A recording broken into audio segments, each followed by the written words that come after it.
Halo semua, balik lagi di channel Toraokun. Sebelum pembahasannya dimulai, silahkan klik tombol subscribe dan aktifkan lonceng notifikasinya supaya kalian gak ketinggalan info dan teori terbaru seputar One Piece.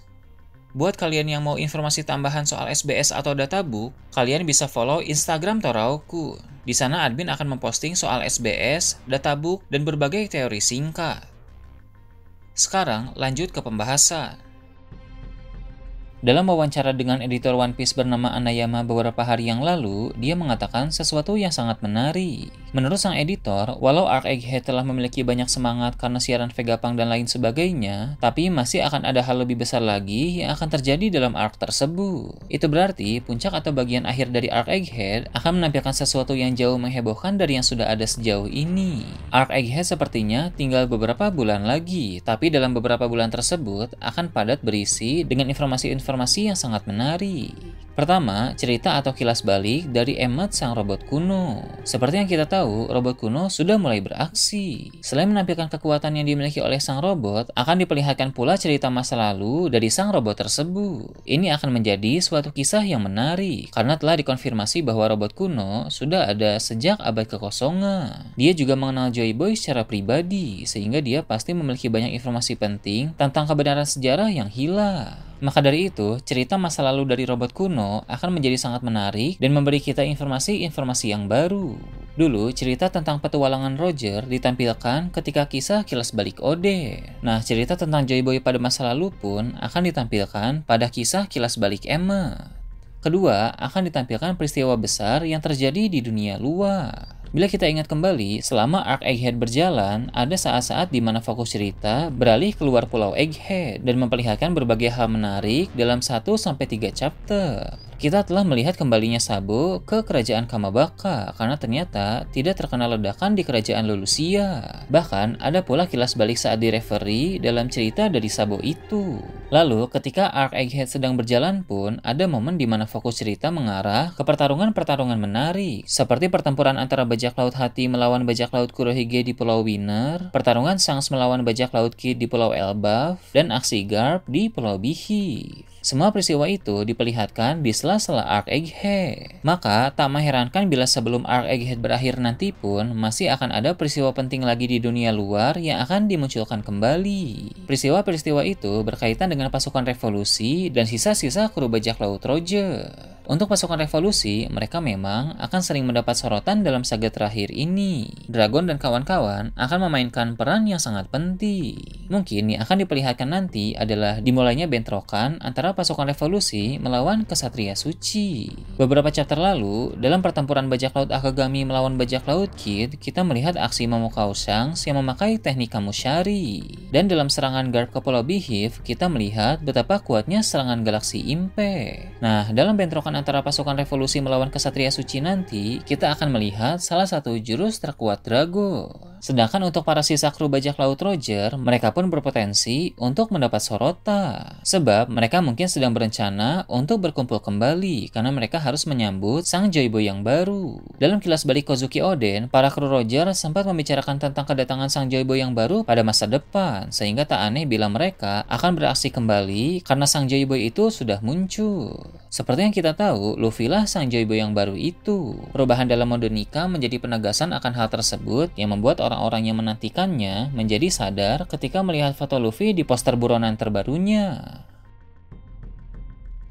Ketiga, hal menarik lainnya akan diketahui sebelum Arc Egghead berakhir adalah detail rencana dari bajak laut Kurohige. Beberapa waktu yang lalu, Van Augur dan Katarina Devon datang ke Pulau Egghead. Devon yang memiliki kemampuan untuk menjelma menjadi orang lain telah menyentuh Gorosei Saturn. Ketika melakukan hal tersebut, dia bilang bahwa misi telah sukses. Van Augur juga berkata bahwa tujuan mereka adalah untuk menguasai dunia. Membuat Devon bisa menjelma menjadi Saturn tentu adalah salah satu langkah penting untuk mewujudkan tujuan menguasai dunia itu. Seperti apa detail rencana Kurohige yang berhubungan dengan hal tersebut, sepertinya akan segera terungkap. Rencana itu berkaitan dengan misi penyusupan ke Mary Joyce, karena Devon bisa berubah menjadi wujud Saturn. Dalam wujud Saturn, Devon pun bisa mengambil keputusan-keputusan besar seolah-olah itu adalah keputusan pemerintah dunia, padahal itu merupakan keputusan dari bajak laut Kurohige dan tentu demi keuntungan mereka sendiri. Keempat, hal menarik lain dalam Arc Egghead adalah pertempuran yang akan terjadi di pulau masa depan itu berjalan dengan semakin intens. Baik kubu Luffy maupun para Gorosei akan semakin gila-gilaan dalam mengeluarkan kemampuan mereka. Bahkan semua karakter yang masih ada di pulau Egghead pun akan mulai beraksi kembali, seperti Kizaru, Vice Admiral yang tersisa, dan juga para Serapi. Menarik untuk melihat apa yang akan dilakukan oleh Kizaru di sana. Apakah dia akan tetap menjadi musuh menyebalkan seperti biasa, atau malah dia mengambil keputusan berbeda untuk mencoba menolong Bonnie. Mengingat Kizaru, Bonnie, Kuma, dan Vegapunk memiliki kenangan di masa lalu. Mungkin akan ada yang berpikir jika Kizaru memang mau membantu Bonnie, harusnya sudah dilakukan sejak sebelum-sebelumnya. Namun perlu diingat bahwa terkadang butuh waktu untuk merenung dan butuh momen yang tepat untuk bertindak. Nah, disinilah momen yang tepat untuk Kizaru melakukan hal itu. Kemudian, aksi dari S-Snake pun menarik untuk dilihat. Berhubung dia diciptakan dengan DNA Hancock, maka S-Snake bisa melanggar perintah dan melawan program itu jika berkaitan dengan Luffy, seperti yang sudah pernah terjadi pada sebelum-sebelumnya. Di situasi yang menguntungkan bagi pihak topi jerami itu, Luffy akan menemukan cara untuk menghentikan para Gorosei yang mengejar mereka. Memang, para Gorosei tidak akan mati di Arc Egghead ini, karena peran mereka ke depannya masih sangat berpengaruh. Namun, teknik baru Luffy ini setidaknya bisa menghentikan pergerakan mereka, agar rekan-rekan yang lain bisa menuju kapal dan pergi. Tak masalah jika Luffy tertinggal, karena dia bisa menyusul dengan bantuan robot kuno. Kelima, hal menarik lainnya akan terjadi dalam Arc Egghead adalah kebangkitan kembali dari Kuma. Peran Kuma di sana masih belum selesai, karena Kuma merupakan karakter yang sangat terhubung dengan Arc Egghead. Pada momen yang krusial nanti, sang mantan Shichibukai itu bisa beraksi kembali, walau tubuhnya sudah penuh dengan luka dan cedera. Saat itu akan terungkap pula apa sebenarnya kemampuan spesial dari ras Buchanir. Dalam chapter 1104, Vegapunk pernah berkata, Buchanir memiliki sesuatu yang spesial selain fisik kuat mereka. Dulu, ras Buchanir juga memiliki peran yang sangat penting. Sayangnya, tidak diketahui maksud lengkap dari perkataan dari Vegapunk itu, baik soal sesuatu yang spesial dari Buchanir maupun apa yang telah dilakukan oleh ras itu pada masa lalu.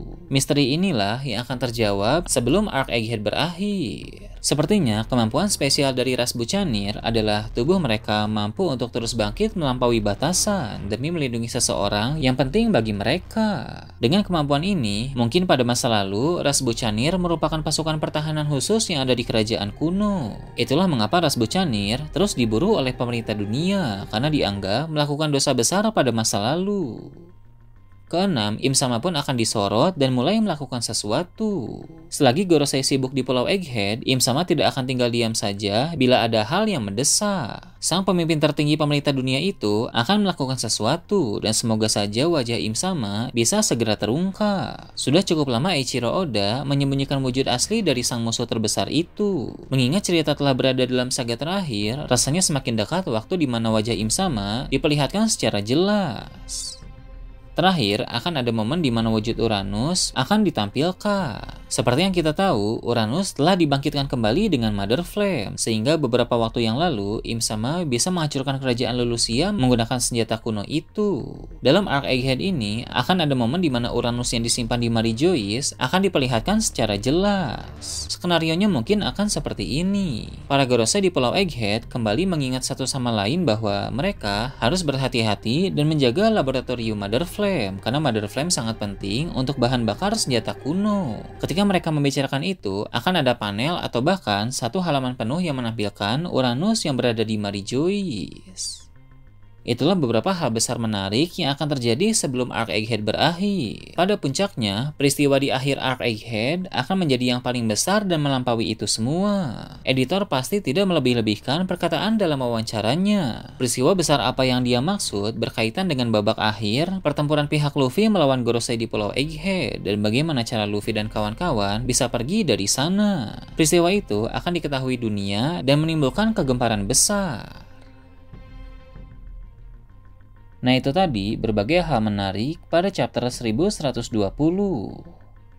Gimana menurut kalian? Silahkan tulis di kolom komentar di bawah. Oke, segitu aja untuk pembahasan kali ini. Jangan lupa like, share, dan subscribe untuk video menarik selanjutnya. Gue Tora Akun, Shambles.